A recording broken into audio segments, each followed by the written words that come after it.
제가 말씀드리는 건 이제 그런 거 아니겠습니까?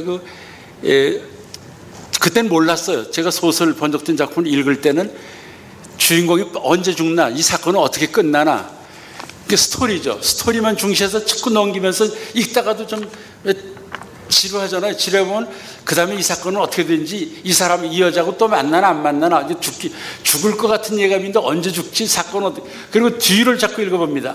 넘겨보죠. 앞으로 자꾸 넘겨보면서, 그러니까 엔드 댄이죠. 그러니까 그 스토리만 따르니까 그 다음에 어떻게 됐지, 그 다음엔 이래가지고 Y라는 생각을 못하고 그 다음에 자꾸 넘어가다 보니까 읽어야 될 부분들, 아주 빽빽한 거 있죠. 묘사된 거, 밀도가 있는, 우리 소위 글 쓸 때 말하는 밀도가 있는 부분들을 다 그냥 통과했거든요. 스토리만 그냥 읽었다는 얘기죠. 스토리만 파악했다는 얘기죠. 그런데 내가 작가가 돼가지고 보니까 스토리는 스토리고, 스토리에 보다 더 중요한 그 스토리에 옷을 입힌 어느 밀도를 주는 부분, 아주 빡빡하게 행과 연을 가르지도 않고 빡빡하게 쓴 이 부분, 여기에 내가 신명을 내고 열을 올리고 있더라고요. 대화 같은 건 술술 속도감 있게 얘기를 끌어가더라도 어떤 부분에 완전히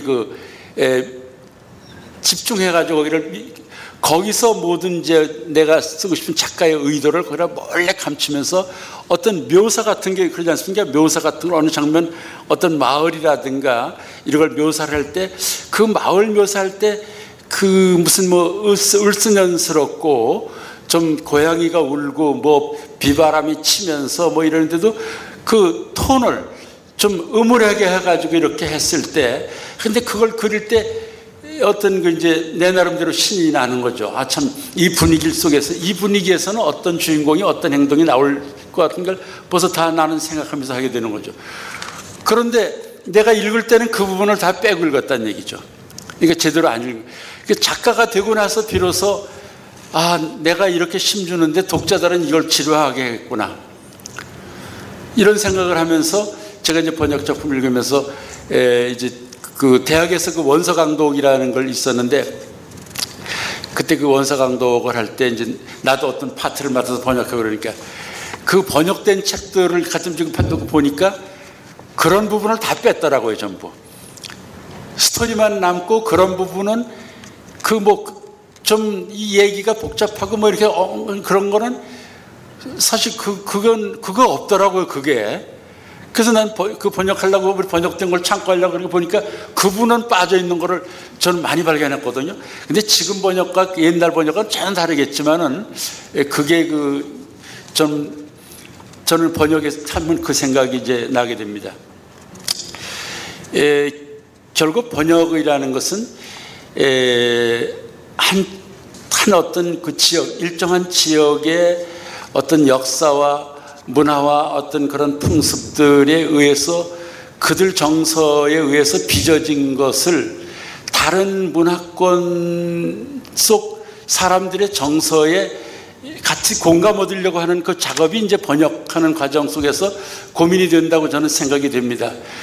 한국 사람들은 이렇게 이런 생각을 하고 이렇게 하는데, 예를 들면 우리는 옛날부터 새 우는 소리만 들어도 새가 울고 운다 계속 그러는데, 여기 번역하시는 분들은 우리 새 운다는 말 참 해랍니다. 지금 근데 영어 같은 여기서 보면 운다라는 말, cry라는 말 잘 안 쓰잖아요.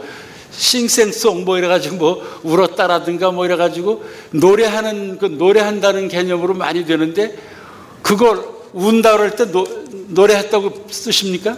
어떻게 합니까? 번역할 때. 아까 그 질문, 그분 옆에 분 어떻습니까? 옆에 분, 그럴 때 운다라고 아침에 새가 지저귀인다 그런 건 그냥 지저귀인다 할 수 있는데, 새가 운다라고 할 때 어떻게 하시겠습니까? 문맥에 따라서. 그런 느낌을, 운다는 느낌을 직접 주셨다면 거기에 말고 쓰는 데 정상이에요. 새가 운다고 번역하는 거에 차하고 독자들이 이해하는 거예요.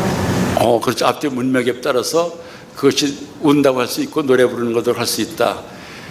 근데 그게 맞습니다. 뭐 정답이신데요. 근데 문제는 뭐냐면은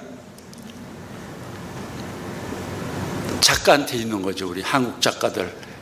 그걸 쓰는 작가들이 노래할 때도 운다라고 쓰는 거죠. 왜냐하면 그거는 우리 정서